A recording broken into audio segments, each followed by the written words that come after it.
The Indiana Fever are in a rough position. One Indiana Fever player will not be attending a few games, bro. Dantas is genuinely gone for what, 4 or 5 games, and it's not a good spell either. One player is leaving the team, that is Dantas. She is possibly going to be gone for 4 to 5 games. Just when you thought the Indiana Fever drama couldn't get any messier, this happened. This is not a great scenario for the Indiana Fever to be in. Damiris Dantas, a key player on the roster, has been cut loose, and not for injury, not for performance, but for taking a leave mid-season to represent Brazil in the Women's America. Now, this is a shocker to many, and I'm telling you right now, this is going to change everything moving forward to the 2025 basketball season. This decision has sparked a wildfire across the WNBA community. Was it justified, or was it a desperate move by a franchise under pressure? Now, we already know the team is riddled with injuries, bro. You got Sophie Cunningham down, superstar point guard Caitlin Clark down. Juggling injuries, controversy, and the weight of Caitlin Clark's rising stardom. So the Indiana Fever are in a rough position. They need to win 2 of 3 games, and that's to just be at 500. The Fever are already hanging on by a thread, with a record flirting with disaster. And now they're letting go of Dantas during a crucial stretch of games. You mean to tell me these overseas players can just leave in the middle of the damn season and go play with another team? I don't know no other sport where something like this can happen, bro. Fans are asking, is this mismanagement or a calculated risk? She was their last signing. Who made that decision? Dantas cannot shoot from more than 2 feet away from the basket. She was a good defender at this point in time. Like, I just don't know why this was what ended up happening. I don't know how the Fever got into a situation where... We're breaking down exactly what happened, why it's a huge deal, and what it means for Caitlin Clark and the Fever moving forward. Before we dive in, don't forget to like, subscribe, and comment CC 100% if you support Caitlin Clark and want to see this team finally get it right. Let's get into it. Bree Turner was in the gym the entire time. Bree Turner shoot from more than 2 feet away from the basket. Bree Turner is a good defender at this point in time. Like, I just don't know why this was what ended up happening. I don't know how the Fever got into a situation where... Instead, the Fever were left relying on Bree Turner, who, according to critics, has been ineffective on both ends of the court. Turner can't shoot, can't defend, can't even make a layup, one insider brutally commented.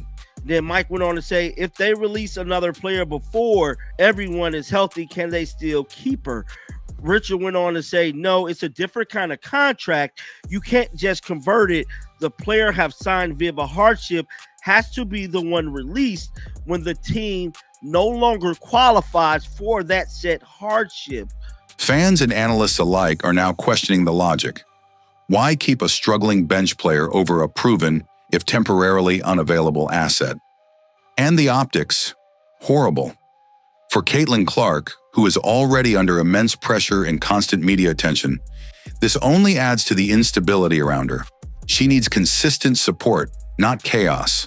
And the firing of Dantas signals anything but stability. So now we're left with a big question.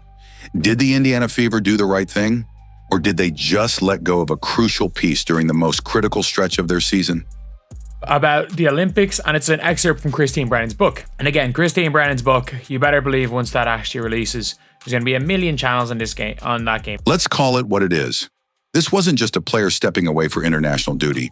For many fans and insiders, it felt like a firing masked as a leave, and the backlash has been building fast.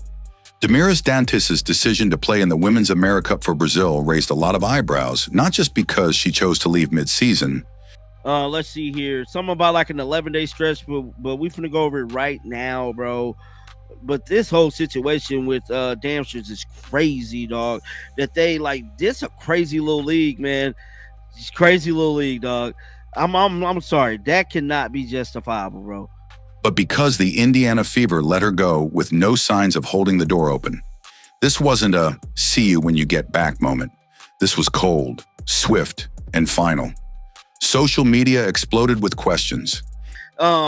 This is unfortunate, dog. Now there is information coming out about the current state of Bree Turner and Ari McDonald, because I know a lot of people want Bree Turner gone. I don't think she's going to leave anytime soon, judging off everything that has been released from the Indiana Fever. Shout out to Chloe Peterson over on X. How can a player under WNBA contract just walk away in the middle of the season? Why would the Fever let a starter leave during their most crucial stretch? And even more pointedly, would they have done the same if it wasn't Dantas? One YouTuber summed it up perfectly. You mean to tell me a player can leave her WNBA team mid-season to play for another team overseas? You guys are using her for money, and that's it. That's it. Y'all have not put the pieces around her to really compete. Y'all have not leaned into the playing style in which she is the most dominant player in the world at. And the Fever just say, okay, what if she gets hurt? She's still under contract. That's where the controversy deepens. Fans aren't just upset that Dantas left. They're stunned the Fever allowed it, then cut ties in what felt like a panic move. There was no plan B, no public show of support, no graceful message of, we support our international athletes. Nothing. Then it went on to say, yeah, pretty much not even close. That 10-day wait applies to players coming off hardship the teams want to keep, but we've seen it apply in the past in that scenario. So unless the league has changed it, so basically, man, we got about 10 days after she could be ruled ineligible to be re-signed. I'm telling you right now, man, it's just a spooky, spooky time in the genre. Just radio silence and her name suddenly gone from the game day rotations. To make matters worse, the timing couldn't be worse. The Fever are fighting for their season. They're barely holding a .500 record, clinging to playoff hopes in a packed schedule that includes tough matchups against the Liberty, Sun, and Aces. Caitlin Clark's load is heavier than ever, and the supporting cast is shaky. Sophie Cunningham is injured. They went and got Natasha Howard in her 19th season who can barely move. They went and got Dewana Bonner, who's in her 97th WNBA season, who's not even with the team anymore and collecting $200,000. She's not even with the team. Other players like Timson are underused, and Bree Turner, as we mentioned earlier, has been widely criticized for being ineffective in almost every area on the court. So what exactly was the Fever's logic? According to WNBA hardship rules, teams can't just bring in a new player unless they fall below the required number due to injuries. We're leaning into playing fast Fever basketball. And what did they do? Not international duty. Unless they suspend or waive a player, they're stuck. That's likely what happened here.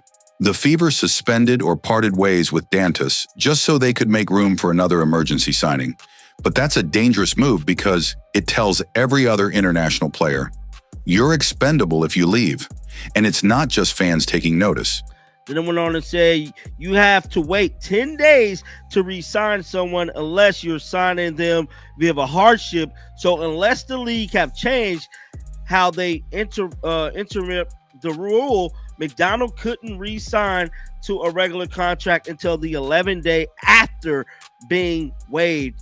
In the transcripted commentary, insiders pointed to how other teams like the Valkyries handled hardship signings better by re-signing their preseason players. Found who the Indiana Fever are going to be bringing in when Dantas is at. Who the Indiana Fever might have been bringing in. I don't know how true this is. This is recent footage of Jillia Lane working out in Fever gear.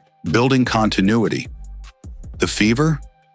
They're reportedly preparing to bring in Jillian Elaine, a player who didn't even impress in the preseason, just because she's familiar. That's not strategy. That's desperation. Like, I don't think that there was ever a chance of her making the 5v5, and I don't know why there was ever that hope being given to her and that hope being given to fans. I think it was just a string along fans. If you listen to this right here, it seems like she was offered a chance to play in the 3v3 and said no, and they were pissed off at that. It paints a bigger picture. A franchise in freefall, trying to plug holes in a sinking ship. They're more focused on scrambling to field a roster than building one that can support Caitlin Clark and actually compete. In 1 year, out of women's basketball, for a horrible team when she arrived, outside of LeBron and Steph, she is the most well-known basketball player currently playing in the United States. This is what makes Dantas' firing so controversial. It wasn't just a basketball decision. It was a reflection of a front office that seems more reactive than proactive. Oh, yes. And I don't think that's close. I think I might have said this to you last year, that I thought the most famous basketball player under 30. And for a team under the national spotlight thanks to Caitlin Clark, every move is magnified. This wasn't just about losing Dantas. Sports fans, they struggle sometimes with like recognizing that nobody knows who Jalen Hurts is out of America unless you're a sports fan. Your sister who doesn't love sports doesn't know who Jalen Hurts is, even after the Super Bowl. She's heard of maybe the tush push, but that's about it. This was about the message it sends to the locker room, to the fans, and to every player watching from around the league.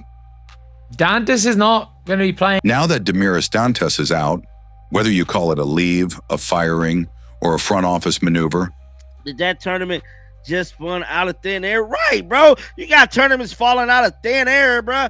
This is looking spooky, dog. I got some information earlier today. I meant to report on this. That is some information in regards to her signing with the Indiana Fever, bro. the real concern turns to the heart of the franchise, Caitlin Clark. Let's be honest, this isn't just about losing one player. To be eligible for the 3-on-3 team in the Olympics, you have to be ranked in the top. It's like you need 2 players ranked in the top 10 of your country, and you need 2 players ranked in the top 50 of your country. Caitlin Clark never played a 3-on-3 tournament. This is about what kind of team is being built or destroyed around Caitlin Clark, the face of the franchise and arguably the most hyped rookie in WNBA history. With Dantas gone, the Fever's rotation is stretched thin. Key names are either hurt, underperforming, or inconsistent. She is the needle mover. Caitlin Clark is the needle mover. She is the franchise player. And she was the MVP. She is the main draw. She wasn't the one who was full sprinting down the court. Caitlin Clark effect seems to be crazier than year one. She's my role model. I really look up to her. Why do you like Caitlin? And she's so good at basketball. Because she's that awesome person and she has like a lot of aura, so like. The offense, already reliant on Clark's playmaking and long-range shooting, now has even fewer options down low, and the chemistry completely thrown off. Clark came into the WNBA carrying sky-high expectations, national headlines, sold-out arenas, pressure to deliver every single night. Shout out to Richard Korn over on X-Men. Now, this is in regards to Ari, right? So a lot of people have been asking, can the Indiana Fever keep Ari, bro? And he broke it all down, man. Somebody said, is it possible to keep Ari? But what she walked into was far from a stable, championship-caliber environment. It was a locker room already crumbling, with a coaching staff struggling to find identity and a front office making questionable moves. Dantas' departure might look like a one-off roster decision, but in reality, it's another piece in a growing pattern of chaos. No, it was more of a matchup thing. It was more of a matchup. I like Bree Turner's length and defensive ability. What? What the fuck did you just say? You like Bree Turner's length and defense? You played her 6 minutes. What are you talking about? First, Timmy gets let go, a player many fans believe should have stayed instead of Bree Turner. Now Dantas, someone who at least brought physicality and rebounding, is out just as the team enters the toughest stretch of their schedule. This isn't setting Caitlin Clark up for success, it's isolating her. One analyst put it bluntly, they're not building around her. They're reacting, and Caitlin Clark deserves better. And that's the core of the issue. Indiana Fever organization and Stephanie White have lied and bamboozled and scammed Caitlin Clark to the point where she looks defeated. Y'all sold her a bill of goods. This coach claims she had been watching her for 5 years and she loved her style of play. It doesn't look like it. This organization sold her a bullcrap bill of goods saying that we're playing to win now. This isn't just poor management, it's publicly visible mismanagement. The league is watching, other players are watching, and most importantly, Caitlin is watching. She didn't sign up to be part of a rebuild thrown together with duct tape and hope. She signed up to compete. But instead of building a system tailored to her strengths, So the post-game press conference is out with the Indiana Fever. We're going to jump right into Stephanie White's part. I know she's going to do a whole bunch of glazing for the Aces. She's not going to take no accountability, I'm pretty sure, because she did this with the Atlanta Dream. All right. It started off with Caitlin Clark and Aaliyah Boston. I'm not going to front. I turned it off. I was disgusted at what I was hearing from Caitlin Clark. Clark, here's my thing. I'm not mad at you accepting responsibility. The Fever have created a revolving door of questionable signings, unbalanced rosters, and a lack of long-term planning. There's no stability in the front court, no defined bench rotation. And now with Dantas gone, there's even less veteran presence to stabilize the younger players and lighten Clark's burden. Because you're in the shooting slump. You're 1 for 10 for threes. I'm not mad at you saying that's on me. Everything is not on you, though.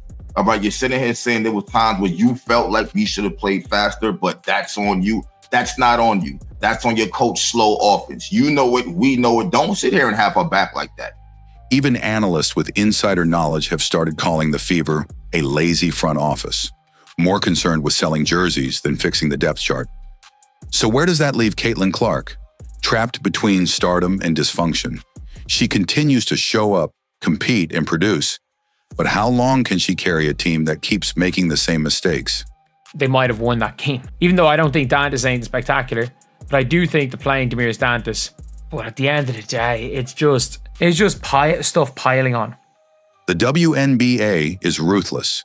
You don't just need talent, you need structure, leadership, and vision. And right now, Indiana is short on all three.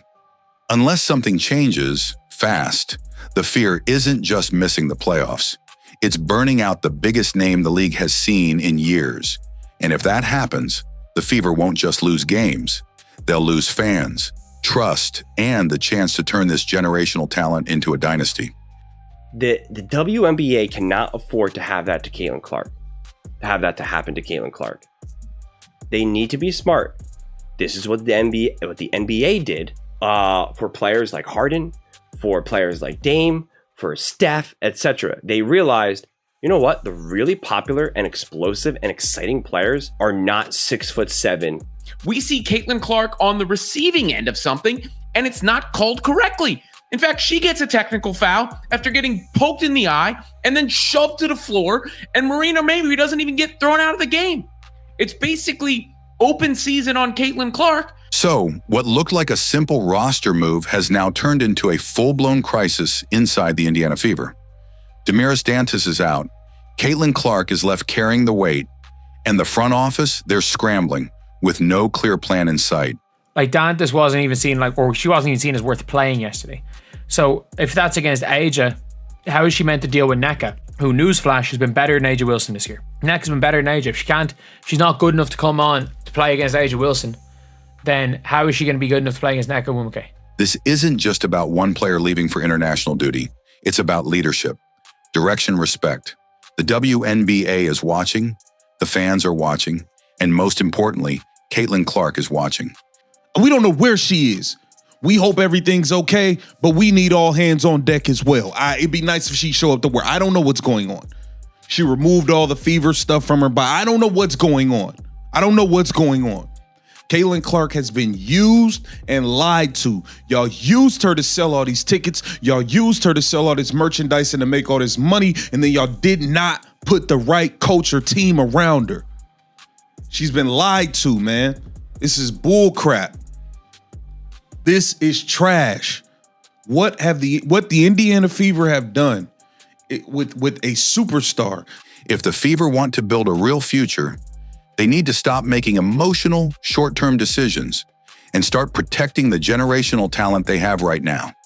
Well, like I said pregame, it was just to try to make everything as difficult as possible. Asia's one of the best players in the world. You're not going to stop her. What I tell y'all, here come the glazing. Here comes the glazing. So we just needed to make it difficult, and I thought AB did. But Asia did what great players do, and they step up in the fourth quarter, and that's what she did. Caitlin Clark comes into the WNBA, goes through college. She has panache. She has style. She's my role model. I really look up to her. Why do you like Caitlin? Yeah, she's so good at basketball. Because she's that awesome person, and she has like a lot of aura, so It is undeniable that Caitlin Clark is the engine. Caitlin Clark effect. There has been so much of an influx in attendance, in jersey sales, and viewership, all the things. That's about star power, narrative, and likability. Caitlin Clark comes into the WNBA, goes through college. She has panache. She has style. Because the truth is, Caitlin Clark doesn't just deserve support. She demands it. If you agree, like this video, subscribe for more real WNBA updates and drop a comment saying CC 100% if you stand with Caitlin Clark and believe she deserves a team that's built to win. This story isn't over. Not by a long shot. Stay locked in because we'll be watching every move. Until next time, stay sharp and stay loud.